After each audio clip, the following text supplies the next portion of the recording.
Hey guys, welcome back to the shed, welcome to the channel, welcome to my messy environment here. I've got a pile of electronic e-waste on the bench here that we've got to deal with straight away. I've got a lot of it coming in at the moment and I don't want to put people off from dropping it off, so I just need to work harder and faster and hopefully smarter. Let's have a look at this stuff and work out what we're going to do with it. I do get a lot of this stuff from people's sheds. It's often perfect working order, but sometimes it's got a fault. Usually it's been sitting in their shed for a while and eventually they have a clean up and want to get rid of it. I'm pleased they can bring it to me rather than take it either to landfill or even the e-waste crates, because I have a chance of keeping it in circulation. DVD player, it's a Magnavox. It's clearly quite dusty. I don't have a remote for it. We will test that. They don't bring very much money, the DVD players. I usually only have $10 on one without a remote, and I use them to test TVs in the shop, and I actually usually have DVDs playing. So it's barely worth even cleaning up for $10, but I like to try and keep them in circulation, as I said, so we'll have a look at that one. If that's a straightforward clean and price, then we'll go on to maybe these two VCRs. We have a NEC and an LG. I have a remote for the LG. I think it suits the LG. Don't have a remote for this one. Same deal, although VCR players tend to be more sought after nowadays. I went through a phase where I just threw them all in the scrap because you couldn't sell them, couldn't give them away. And now they have a bit of a resurgence and they sell quite well on eBay sometimes. We'll check those out, we'll test them and see if they work as well. And if that's all good, the bottom one looks quite interesting. It's a Philips CD480 compact disc player. Don't have a remote for it, but it's more of a vintage unit. Maybe it's 1990s. And that may well have a better sale price than the other items. So if they all work and test fine, we'll appraise all four of them now in this video. If there's an issue on one, we might just address that and either look at fixing it or scrapping it out. So we'll start with the Magnavox DVD player. I'll set up my little test TV. We'll plug it in and we'll see what happens. Okay, my little TV is set up. I've kept this one. It turned up in the e-waste as well and it works perfectly and it's great for testing things. So I've just got a piece of wood to prop up the thingo so that we can both see the front panel fairly easily. It's plugged in through the appliance tester. So we'll power it up first and see what happens. I don't even wipe the things over first. We might as well just see if they work. Hello, okay. It looks like it's going to work. Unless the laser's got an issue or something like that, but it certainly powers up fine. No disc. Righto, where do we open? Over here, I guess. Open. And sometimes, of course, the tray doesn't work because the belt breaks. That looks like it's working okay. I'll put a DVD I've got in. Hurricane. I've never actually sat down and watched this. Let me know if you think it's a good movie. Maybe I should make time to watch it. Okay, let's close. And loading, it should autoplay, I presume. It says loading on the TV as well. Can't really hear any noises, but then again I've got a fan going in the shed. It's a very hot day today, so probably can't hear noises above the fan. Although it doesn't appear to be getting anywhere, does it? Maybe we have to push play. But I wouldn't have thought it would just say loading indefinitely. Does that play? No, it still says loading. Okay, maybe it has got a problem with the laser reading the disc or something. Okay, it won't get past the loading screen. Let's eject it. It's in the right spot. I'll try that again. Ah, now the door won't close. Okay. Oh, right. Rejected. Close. Now we're right. Don't know what was going on there. And it still says close. And it's opening. Alright, there's certainly some gremlins in here. What if we manually push the door in? Close. It's not even saying loading now. And okay, it doesn't want to play it. Right, there's something weird going on. I suspect it's the laser reading the disc. The disc is clean enough. So we might pull the cover off and just have a look, see if that's an easy fix. Okay, now I'm going to put the plug there to show that it is unplugged. It's something that probably should be a good habit to get into. Just in case one day we're a bit slack and forget to unplug it and touch something, which we shouldn't. So we'll get into this. As I said, these things I'm only going to sell for about $10 if it works. So certainly not worth doing any major repairs on. Now let's just open it up, maybe clean the laser lens, and we'll try it out. And if that doesn't work, well, we'll probably just scrap it. Okay, that's got the cover off. There's not much in these as far as electronics go, so if you get excited picking these up thinking you're going to get a nice big mid-grade board or something, it's tiny. It's not much bigger than a postage stamp. The power supply is equally as small, so very little electronics in here. They have a little panel behind the display as well. Our problem is going to be in here. We can see the top of the laser lens just there. I think we can probably take we'll take these pads off, and we'll just take that top section off, and we can get to the laser much easier that way. Given that it's probably been in a shed, and the cover was certainly very dusty, it may have just simply got dust in here on the laser lens. I'll get a little cotton bud and some IPA, and we'll just give that a wipe over. Okay, you can use IPA or methylated spirits, any alcohol that evaporates completely and doesn't leave any residue. So we'll just clean the lens there. Everything else looks okay. I can't see any other issues. So I think we'll just put a disc in there now and give it a try. We'll put this cover back over. We won't even bother hooking it up to the TV at this stage. Let's power it up. It says hello. And let's open the door. And we'll put our disc in. Close. And let's just see what it tells us here. Oh, there's an issue with that door too. So it says close, open. It's doing the same thing. There might be something wrong with the door, the tray sensor.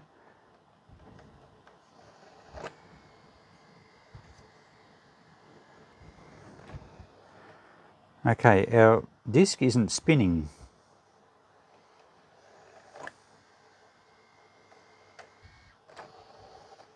Alright, it's quite possible that the belt that drives the disc is perished and broken. Let's see if we can spot that.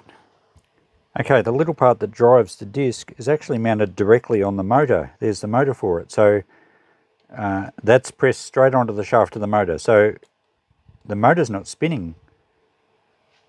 So there's some more issues than just a belt. There's the belt for the door or the tray. That seems okay.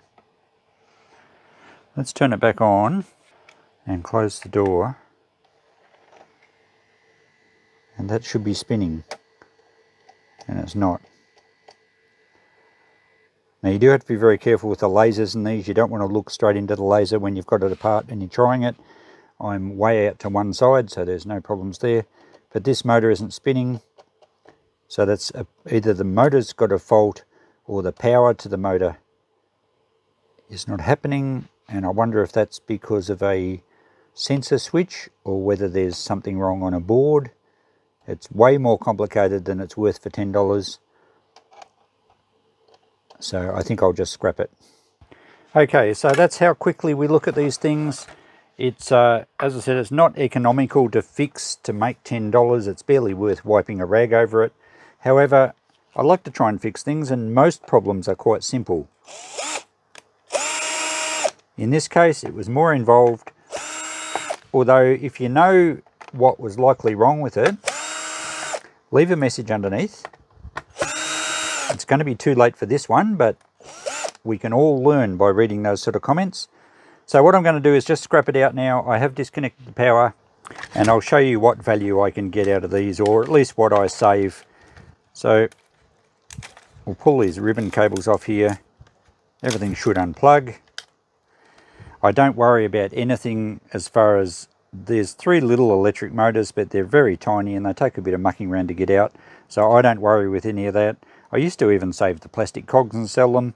And when I don't have so much pressure, I still probably would. And I maybe would take the motors, but I'm not going to worry. That can go straight into the e-waste box as it is. I'll pull the wires off here, we unplug them from our little main board here. So they're good that they all unplug, it makes it nice and quick to dismantle. So we'll trim all the plugs off these in a minute. Some of the cables do go into the front panel. There's nothing on the front panel that I want. So we'll snip these wires as close as we can to the panel.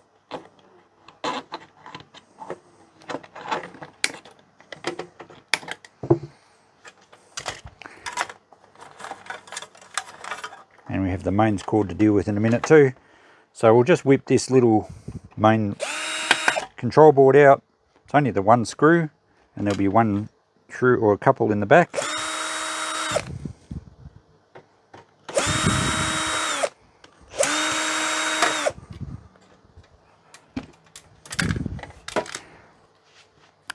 So that board should go in with the mid-grade boards. There's some nice chips, quite a lot of chips actually.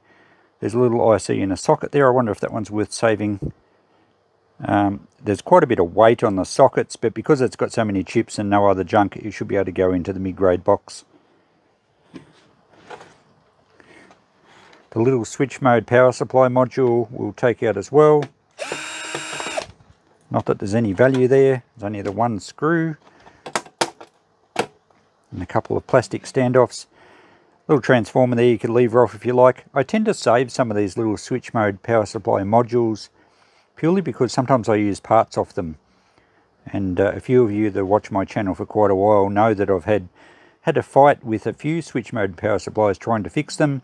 There's a little IC that might suit one in the future. There's a fuse, an onboard fuse there. So I do sometimes just put these in a box in case I'm looking for parts. But generally, I may lever off the transformer, but otherwise the rest of it just goes to e-waste. There's no value in that for me otherwise. We'll take this little connector block off the back. Actually, we don't even need to do that. It's mostly metal because the case is just going to go into shred. But I do like to get it fairly compact, so I will just take the back panel off and also the front panel. And I also save for screws. So there we go, back panel. The front panel now has screws in the end as well.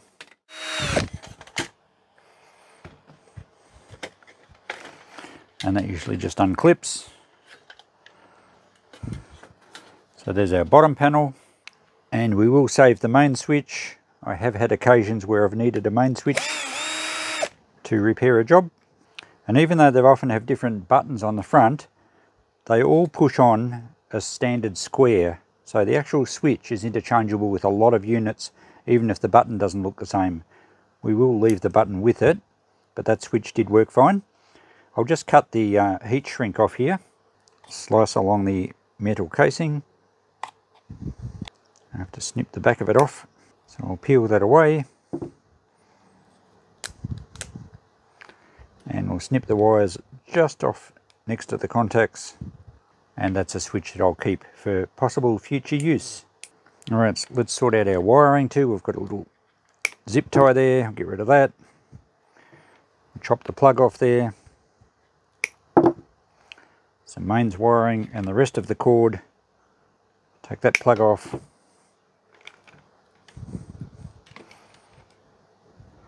Where it goes through the case. You'd probably get away with leaving that on. I just like to have a neat sample. And that plug, so there's our mains wiring. We'll weigh this up for interest's sake, just to see what it works out at. It won't be very much. Now all this ribbon, we'll snip the plugs off that. And I put that in with data cable. Which isn't a bad price, but this stuff doesn't weigh a lot. So I'll just clean this up as well, take all the plugs off. And a bit of the really light ribbon just goes in with a low-grade cable. Equally, we could have left the plugs on this and put that in with low-grade cable as well, but I do like to snip them off. The front panel I usually don't do much with. They quite often have a large chip on them though, so I usually just take that off, only for the sake of collecting really. I've never actually sold any IC chips, Ewaste Ben quotes a price for them. One day I might sell him a box full. These surface mount ICs come off very easily, and I don't think it's a part that's ever worth saving. They probably never ever blow up, and I'm certainly not going to keep it on the off chance that I need that exact one. So the rest of this now just goes straight in the e-waste, along with our DVD carriage. With the top case, I just dropped it on the floor and folded the sides in with my foot. So that's all our shred steel. And here's everything else, and there's very little value. Let's just quickly go through it. We have mid-grade wire. The small stuff's going as data cable, little bits going in low grade. I'm not even allowing for those two, the chip and low grade.